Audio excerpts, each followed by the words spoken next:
Hi, this is Robert Evett, tech writer with the Tulsa World. Well, in the world of smartphones, it's kind of easy to forget that there's more out there than the iPhones, Androids, and Blackberries since they get so much attention. There's also the Windows Phone 7. Um, then again, not many people are buying it at all, so that's an understandable omission. But the, uh, the the software giant has come up with a pretty major update to the Windows Phone 7 suite that's codenamed Mango, and it adds quite a lot to the Windows Phone 7 experience. It's on several phones now, but I think the major flagship for this is the HTC Titan, which is what I have here to show you today. Now, the Titan itself is it's a big slab dominated by the screen, which is pretty much the standard for phones nowadays. The build quality is really solid. It doesn't feel cheap or easily breakable or anything like that. Camera works well, takes pretty good quality pictures, and the software runs pretty smoothly. So really, it essentially gets out of the way of the experience. So I will concentrate on what's new with Windows this time around. So now, if you're not familiar with it, Windows Phone 7, I'm really impressed with it. Microsoft's managed to come up with an experience that doesn't seem like any of the other guys. They have these series of tiles here, some of which are dynamically animated. And of course, you can customize them and put whatever you'd like up there. So let's just start diving right into what they've messed around with. Now, the People Hub, it unifies all of your contacts. Instead of like having an address book or a phone book, it throws all that stuff in there, plus Facebook, Twitter, LinkedIn, things like that.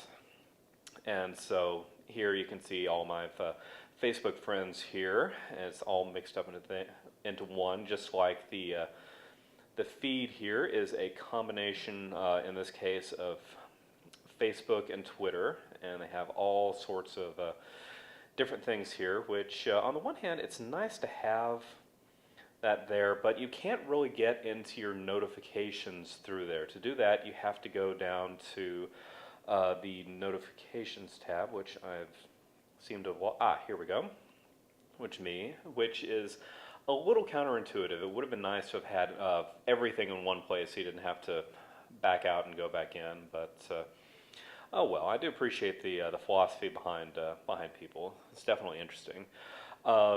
Mail has been redone a little bit in that you can have threaded conversations now, although all the replies and stuff don't appear into the same email. They kind of appear over to the side, which is nice. I'm still a little annoyed that they don't give you the ability to easily erase things just by swiping. You have to either individually open things up or start selecting things, which I mean isn't that bad, but the other guys give you easier ways to delete stuff quick without having to go into it. But other than that, email works pretty well too. So, and here we have Internet Explorer, of course. The big news here is that they've moved the content bar to the bottom, which I'm not really sure why. It's definitely takes some getting used to after seeing it at the top pretty much everywhere.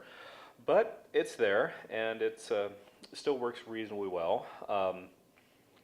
It's got HTML5 support for videos, and resolution's pretty decent. Not quite as good as the iPhone, but it works pretty well.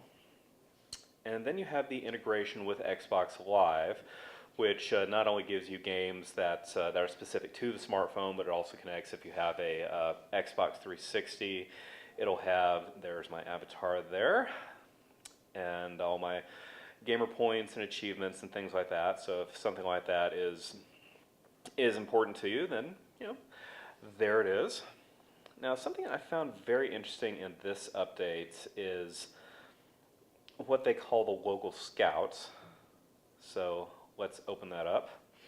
Now, there are definitely apps out there that will give you suggestions for places to go shopping or find a restaurant, but here it's actually baked into the phone itself. As you can see, I'm downtown, and it does a pretty good job of throwing up pretty much everything that's very close to the Tulsa world. And Does the same thing with shopping. But what's really interesting is that you get here, you have what you call see and do. Now, ideally, it's a collection of various events going on and interesting places that you can visit, museums, things like that. And to be fair, it pulls up a lot of suggestions for things to do, but it's a little scattershot. I mean, you've got the Harlem Globetrotters here at BOK, and then you have the Phil Tower building, which, well, okay, I personally find that's interesting, but it's not necessarily a place you can kill an afternoon there.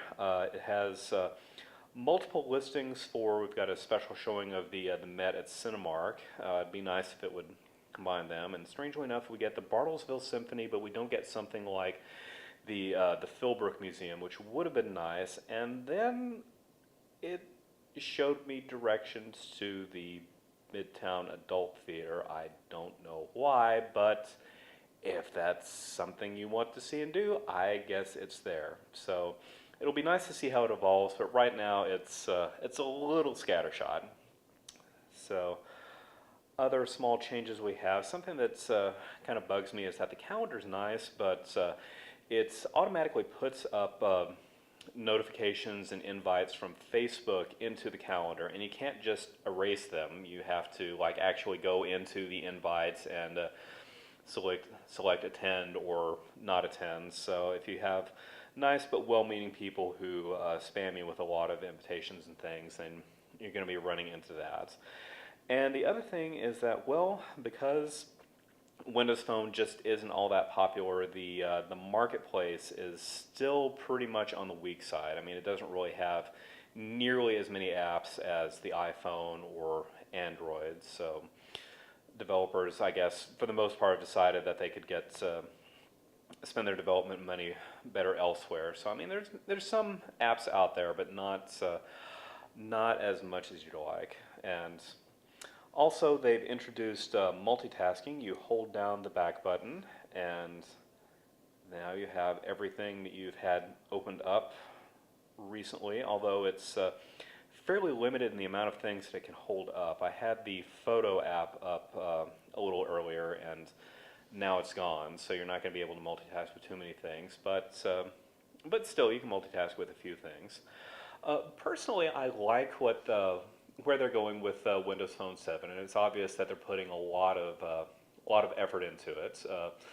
I like it as an operating system, but it's still got a few little quirks in there, and still trying to play catch up with iPhone and Android just a little bit. But I think they're on the right track, and if you like the concept of the tiles, then definitely you're not missing out on too much if you decide to go this way. It's a pretty nice experience.